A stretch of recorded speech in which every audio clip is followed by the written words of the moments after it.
Okay, so everyone, my name is Kaiwan Zhang. So today I'm going to introduce my IMS 452 project.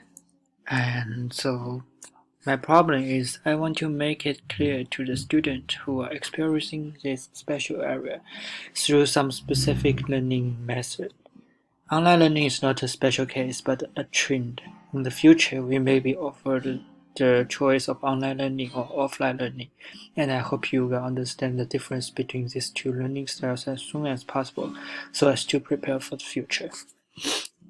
So this is my solution. So first of all, I will start from online learning. I will analyze the advantages and disadvantages of online learning and interview some relevant person who will provide me with some very professional advice.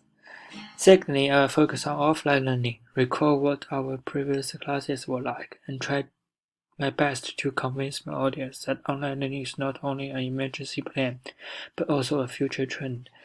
Finally, I will make a website to carefully distinguish between the two and tell my audience which learning style is more suitable for them.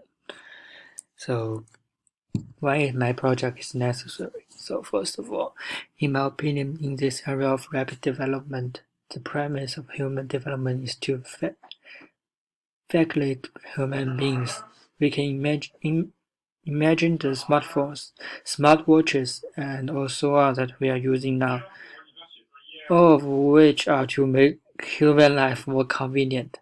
So I think online learning will become a trend. After all people need to take it home to attend class without going out. Secondly, because of the current epidemic, many people have realized the difference between online classes and physical classes, but they do not know what kind of learning style they are suitable for. So I hope I can let more people know what kind of learning style they are suitable for through my research. Okay, so far, I have analyzed the difference between the 4 online learning apps. At the same time, I also looked up information on the internet last week and gained a deeper understanding of online learning. Not everyone can accept online learning, but some can achieve the same success as offline learning. Therefore, I have basically mastered what abilities and things online students need to process. So the offline part of learning is basically finished, and then I will start to work on the offline part. So this is my wireframe. You can see the home page, which is very easy and clearly, just like the online learning, offline learning, and you can click it. And for the online learning page, which is advantage and disadvantage, is clearly, and this is a photo of online learning.